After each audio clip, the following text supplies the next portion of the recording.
Hi everyone, welcome back to my channel. My name is Just a Fun Guy, and today I'm going to give you some facts on one of my personal favorite TV shows. It ran from 2005 to 2013, and it happens to be named The Office. You may know The Office from Steve Carell, playing Michael Scott, the That's What She Said jokes. The theme song is pretty cool, but I got some facts for you. Some facts about this TV show you'd have no idea. I got 33 of them, and it's to prevent this intro from being 10 hours long, I will cut it here and start the video. Here we go. Fact 33. Several of the cast members of The Office before hitting it big interned for late-night TV show host Conan O'Brian, Mindy Kaling in 1999, John Krasinski in 2000, and Ellie Kemper in 2005. Funny fact, Conan had a cameo in one of the episodes of The Office. Michael went to New York City for like a regional managers meeting, and he stopped somebody on the street who looked like Tina Fey but was not Tina Fey, and Conan walked right past him.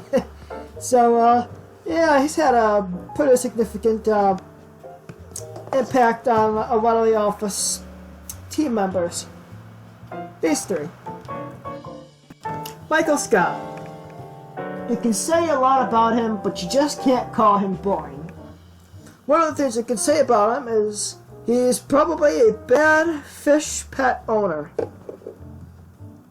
There are 3 episodes in season 5. Episode 23, episode 24, and episode 25. Now, you see in each of these different episodes, he has a different fish in the bowl. Either the fish died, or they went home to the original fish owner. I don't know what happened, but maybe Michael Scott is just not good with taking care of fish. Of course, maybe he's trying to be one with the fishes, because later he falls into a koi pond.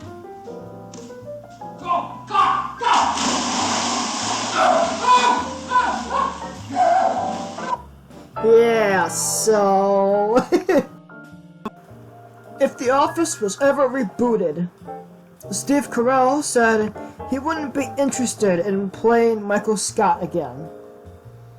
The whole idea of Michael Scott and this political correctness culture nonsense that we have today is not a good combination.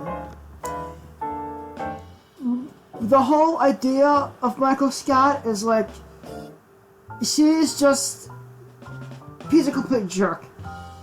Steve Carell himself, I don't know the guy. I'm sure he's very nice in real life. But Michael Scott, nah, not so.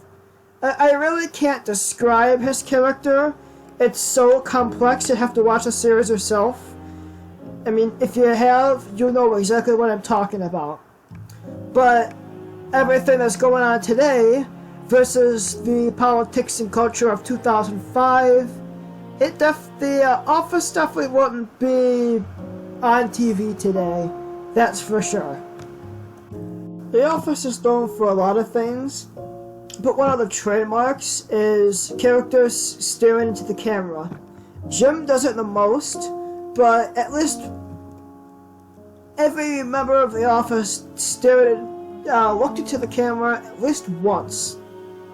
And sometimes they're all different emotions. In fact, somebody did all this, looked through all the episodes and looked through everyone staring at the camera. They've found over 800 emotions. Now that's a lot of emotion.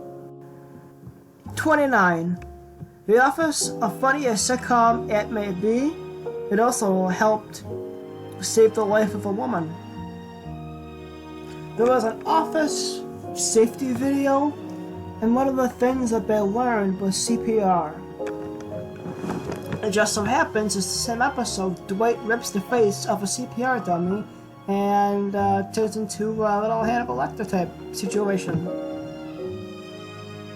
Yes, that's funny and all, but the one tip that actually came in handy is you do the chest compressions of CPR to the Bee Gees song Staying Alive.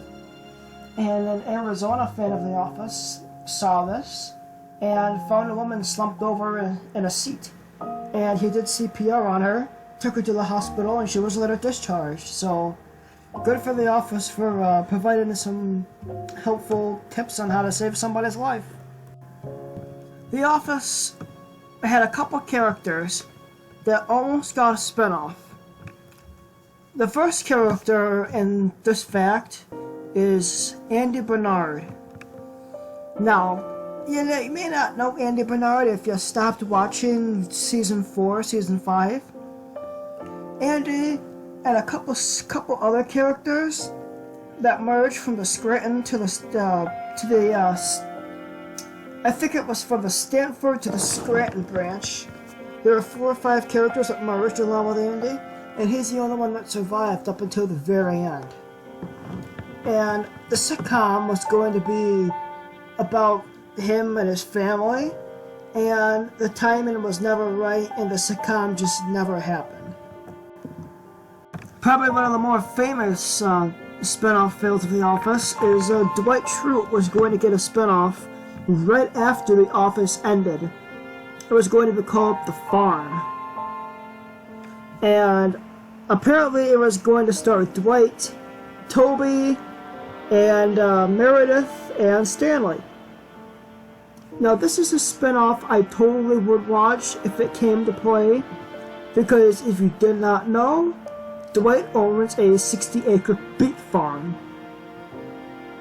Now, personally, I've always wanted to see a Dwight Schrute spin-off, and I suppose when Michael left The Office, it's kind of revolved more around him, but due to timing and things failing and some of the Office characters moving on to bigger and better things, it just really never came to play.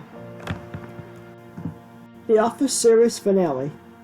Now, ironically, my favorite show, but I watched it for the very first time the other day, and it's really a great way to wrap the series up. I mean, it lasted 9 years, and the fact that they wrapped it up in a nice way, good for them. The way it was wrapped up is they wrap it up by reuniting everyone 1 year after the documentary has finished. It was a 9-year documentary, and it finished, so it's 1 year later. And one of the big things to happen is Angela and Dwight get married. And there was a surprise appearance by Steve Carell. And you watch Carell enter the room. That is Dwight's actual, but that's his actual, that's a genuine reaction. That was not acting. The producers did not tell the cast that Steve Carell was coming back for the final episode. And after that, Dwight and Angela get married, it's a good time. Creed goes to jail, Stanley retires, Toby is fired, Daryl and Andy make it big in Hollywood, and so the rest of the cast stay there, and it's definitely a good episode. You should check it out if you get a chance. James Spader, he was only supposed to be a cameo guest star on The Office, but they kept him around for a few episodes. In fact, the writers liked him so much, he changed the mood on set, and it was just a genuine good mood. And the writers liked that about him, and the writers liked him, and they kept him on. They didn't keep him on permanently, but his character was more fully developed than just for a cameo. Dwight Schrute. If there's one thing he always wanted to be, it was regional manager. But that regional manager spot had to have been filled by someone when Michael left Season 7, Episode 22. They promoted Andy Bernard to regional manager of the SCHRUTE branch. Andy does have a very different characteristic than Michael did, but they are both people, if you know what I mean. People person and people pleaser type people. And they actually thought about promoting Daryl to be the regional manager, but they thought Daryl was too smart and rational, and they wanted Andy because he would cause more disasters. And if you have somebody in charge who's too smart and rational, you have no plot line and no show. So Andy Bernard was regional manager seasons 8 and 9. Steve Carell, Michael Scott was The Office. I thought after he left, the series was a goner. I'm surprised it lasted 2 more seasons, actually, just to be perfectly honest. But The Office, the cast members had a call sheet, and his number was right at the top of the call sheet. Of course, he had his number retired when he left the show, and, well, that's that.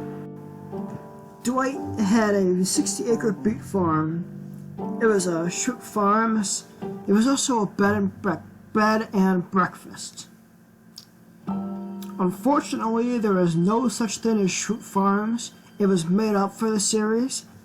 But according to TripAdvisor, the reviews for SCHRUTE Farms are legit. There's over 1,100 reviews for SCHRUTE Farms bed and breakfast. In fact, TripAdvisor had to post something saying, "SCHRUTE Farms is made up, fictional. Please do not try to book a stay here because you'll get nowhere." SCHRUTE Farms may not be real, but there are several locations the Office cast has mentioned or gone to that are real. For example, Alfredo's Pizza. This happens to be a menu from that particular restaurant. Also, the pub they go to, Poor Richard's Pub in Scranton, Pennsylvania, happens to be real. And Cooper's Seafood, which is one of Kevin's favorite seafood restaurants, is also an actual place in Scranton. And the whole opening scene where they show parts of Scranton and that burgundy sign, those are all places there too. The actors on this show would improvise, and they'd improvise all the time. But the actors weren't the only ones who improvised. In fact, the cameraman would improvise. There's a scene in The Office where Pam is in art school and she closes her dorm room door because she doesn't want the cameraman interfering with her private business, and he lets out an audible sigh. Speaking of The Office improv, perhaps one of the more famous improv scenes from the show is early on, Oscar comes out as a homosexual, and Michael said that we're all friendly, all types of orientations, and they were always supposed to hug in the end, but then Steve Carell decided to give Oscar a kiss. And the kiss between them was totally improvised. And if you watch the scene where they do lock lips, everyone's reaction is genuine. This was unplanned, and it just makes the scene much more memorable, and just another reason why I love this series so much. In 2011, this Quill.com, which is owned by Staples, said they would start to sell Dunder Mifflin Paper Company, so you can actually buy Dunder Mifflin paper. The director of innovation at the company said paper is a race to the bottom, and in 2011, the need for paper kind of went down, the internet being ever more popular. So they wanted some pop culture, and they really wanted their paper sales to rise, so they decided, hey, might as well sell Dunder Mifflin paper because The Office is a big TV show. The Office writers had a vision on where Jim was going to propose to Pam. And number one, this proposal took way too long. And second off, this was going to be expensive from the get-go. They were planning on, for this one scene, the budget to be $100,000. And it was going to be at an actual rest stop, but the catch was they weren't allowed to use fake rain because when Jim proposed, it was in pouring rain. So they weren't allowed to do that. So they wound up building a replica of this storefront and using fake rain, and it wound up costing them $250,000 to make the scene where Jim and Pam, well, become fiancés. There was an original idea that The Office was being filmed for some darker reasons. There is, in season 2, there is an episode called Suggestion Box, which Michael reads from a suggestion box that he left out like 10 years ago, and he only got around to reading then. And there was a former accountant, Tom, who said they should have better suicide prevention and depression coping programs for The Office. And unfortunately, Phyllis had to tell Michael that Tom shot himself. And the reason the crew was there filming The Office is seeing how they cope with suicide. But the Office writers didn't like that, and they focused on much more simpler storylines. This is a 3D floor plan of The Office, the Dunder Mifflin Paper Company layout. And a cool fact is the pilot episode was filmed in an actual office that looked just like it. But as then the series progressed, they had to move it to a soundstage, and the whole office was made from scratch. Although they did make Michael's office a little bit bigger to accommodate for cameras, and so they can control like the weather outside and the lighting and do all that good stuff. But you take a look at it, there's a lot of it's quite impressive with what they did with this 3D model. You really don't see a full view of the layout of The Office in any of the episodes. You kind of have to piece together what they give you throughout the 9 seasons, but for what this person did with this 3D model, they did a good job. This is the British version of The Office. The American version is based off of the British version, and in season 2, they made The Office brighter, figuratively and literally. 1, by changing the lights and making the office just a little bit brighter, and 2, by making Michael Scott a little more optimistic. Number 13. Here is again the 3D layout of what The Office Dunder Mifflin Paper Company actually looked like. And the one thing you see when you watch the TV series is everyone has their desk and has their own computer to work on. Now, season 1, the computers didn't work. But season 2 through 9, the computers actually had Wi-Fi and internet, and you basically could do anything you wanted on the computers. And the cast members were told, if you're not being shot, or if it's not your turn to film, you can use the computers. The cast members paid bills, checked emails, and did a whole bunch of cool stuff on the computer when it wasn't their turn to be filmed. Speaking of the British version of The Office, this is the building, the outside of the Dunder Mifflin building. And the address of the building is a shout out to where the original show came from, because the address of the building is 1275 Slow Avenue in Scranton, Pennsylvania. Unfortunately, there is no such address in Scranton, but there is a 1275 Slow Avenue in Great Britain where the British version of The Office was shot, paying homage to the original TV show. The Office theme. Here's a few seconds of it.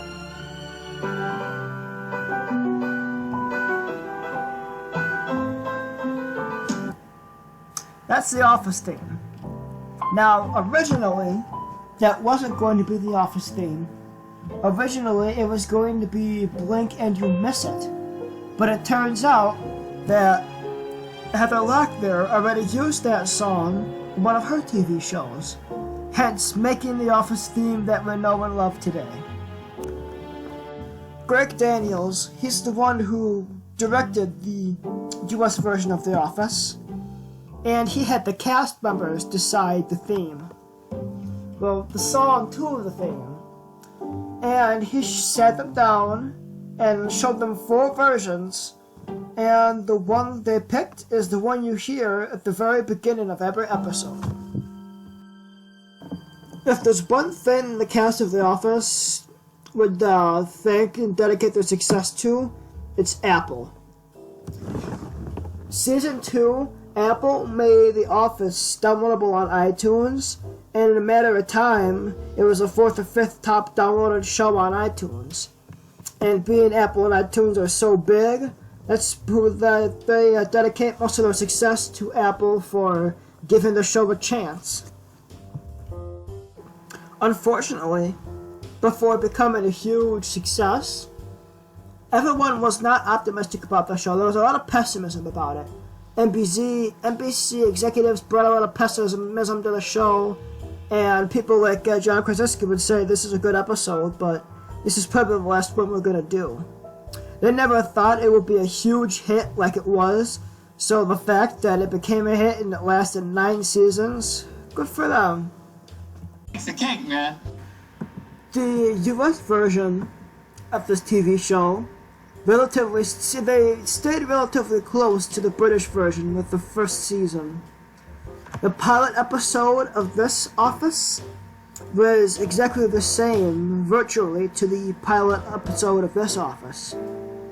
But it wasn't until Season 2 when Greg Daniels said The Office basically took on its own personality. It became its own separate show after about a year. That's right. Everyone on the TV show was encouraged to improvise, do improv on their lines. Greg Daniels thought the more you improvise and the more you have fun with your lines, the more natural and better feeling the script and the whole atmosphere of the TV show would be.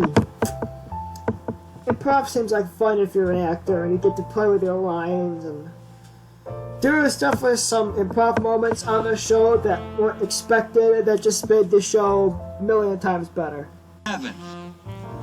It's funny, some of the characters on The Office played characters with their same name, like Angela, Creed, and Phyllis is one of them.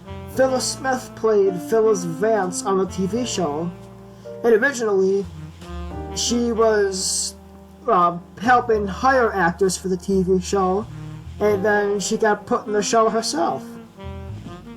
Yeah. When John Krasinski got the role of Jim Halpert, he decided to do a little bit of homework. He really wanted to fit right in with the whole selling paper, so he went out and he actually interviewed people who legitimately sold paper for a living to see ins and outs of every day and what they actually do. Cute. John is actually lucky to get the part. He had a bit of a rough audition. First off, he was supposed to read for the part of Dwight, but he convinced the people to let him read for the part of Jim. And when he was in the waiting room, he made a light conversation with a guy, and he said, "Yeah, I'm kind of nervous.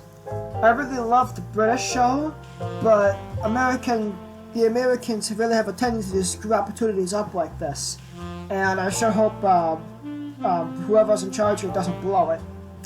And the man he happened to have been talking to was Greg Daniels, the executive producer of The Office US version.